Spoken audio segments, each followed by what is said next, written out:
Okay, good evening ma'am. My name is Juan Fernandez Renyo. My topic is subsidies and transfer to individuals. Government transfer programs such as subsidies and welfare assistance aim to support individuals in need.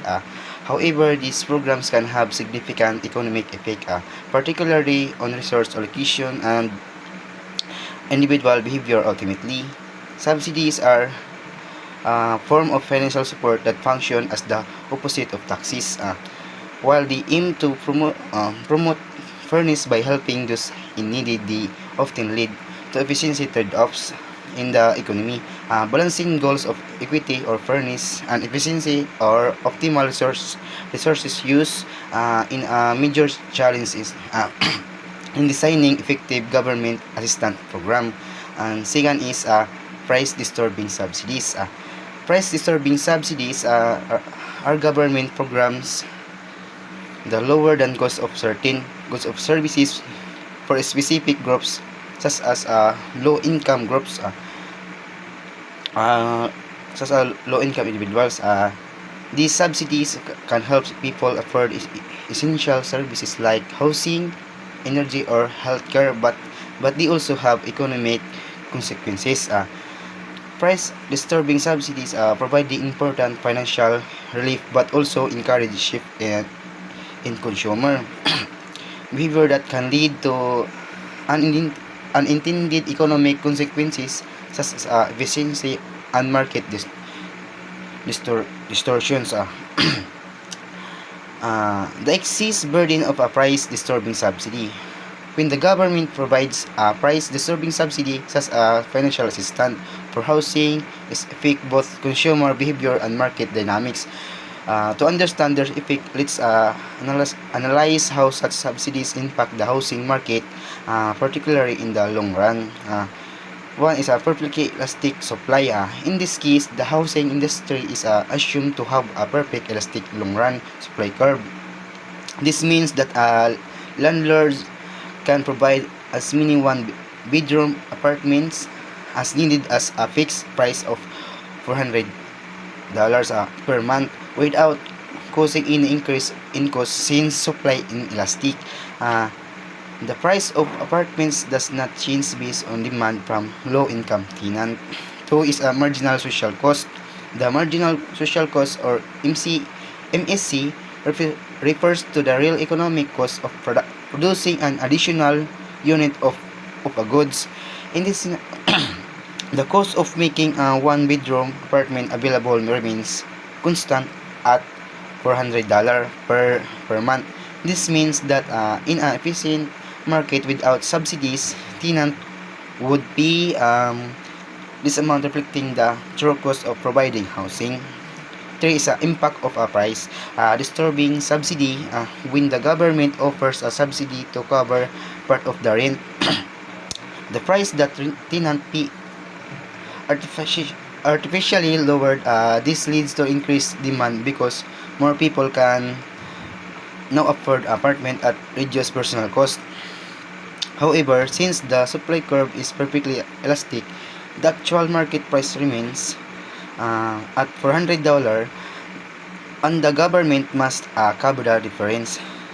For the excess burden and efficiency, the excess burden or also known as deadweight loss refers to the economic inefficiencies caused by the subsidy because tenant pays less than the true market price. They may consume more housing and the old normal market. They can result in inefficient resource allocation where government funds are spent on additional housing consumption that might not be necessary or optimal. uh, while price disturbing subsidies help low income individuals afford housing, they can lead to inefficiencies in the economy by encouraging excess consumption and increasing government spending beyond what is necessary for a well-functioning housing market. Fourth is a price disturbing subsidy that lower the price to zero. When the government provides a subsidy that completely eliminates that price of a goods or service for consumers, It can significant alter consumption patterns and resource allocation. One major example is Medicaid, a US or government program that until recently made medical services free for many low-income individuals. Uh, however, uh, number one is how medical works as a price distorting subsidy.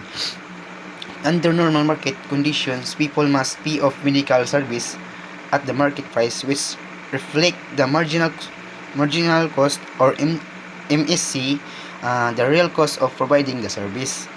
Uh, for example, if an office visit to a doctor costs $100 in a competitive market, this price ensure that only those who truly value the service at the cost will consume it. Uh, However, medicine effectively reduce this price to zero for eligible individuals, meaning they can visit the doctor without paying anything out of pocket. Two is a impact of consumption. In a normal market, low-income individuals would demand a certain amount of medical care based on their willingness to pay at the market price. But when the price is reduced to zero, the quantity, since consumer no longer being any cost, they use more medical services, even for minor health concerns that they might otherwise have handled differently. This increase in demand can overburden healthcare providers, leading to longer wait times, shortgates, and inefficiencies in the system. Three is economic inefficiency and excess burden. Even though healthcare is essential, making it free create an excess burden or deadweight loss because some of the service consumed may have low marginal benefits.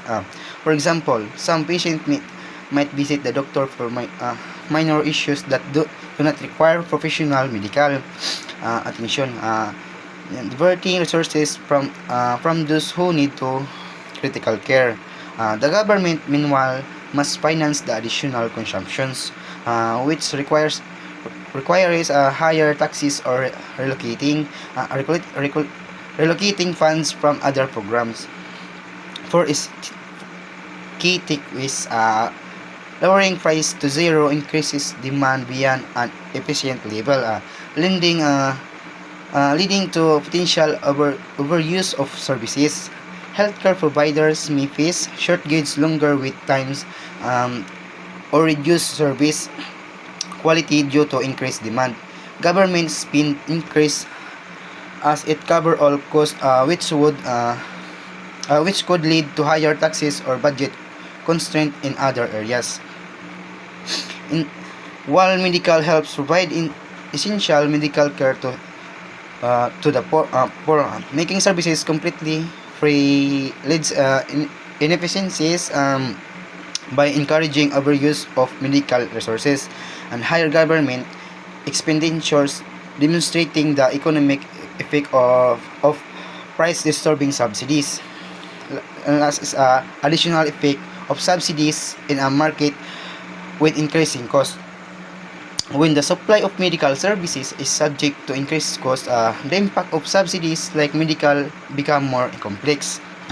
Unlike perfect elastic supply or where costs remain constant, an upward sloping supply curve means that as demand increases, the cost of medical services all rises. One is market demand and supply before Medicaid. The total demand of medical services DM is made up of two groups: low-income individuals or other consumers. Without Medicaid, the market price for an office visit $100, where DM intersects the supply curve at point E1. At this price, low-income individuals consume QL visit. Other consumer consume QO visit. The total number of office visit is the market is 1.